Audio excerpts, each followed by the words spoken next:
అంటిపండు వేస్తున్నాను. బెల్లం వేసుకోవాలి, కొబ్బరి ముక్కలు వేసుకోవాలి,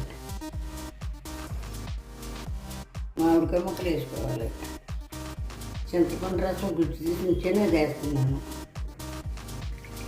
తేనె వేస్తున్నాను, అన్నీ కలుపుతున్నాను. కలుపుకున్న తర్వాత పప్పు వేసుకోవాలి,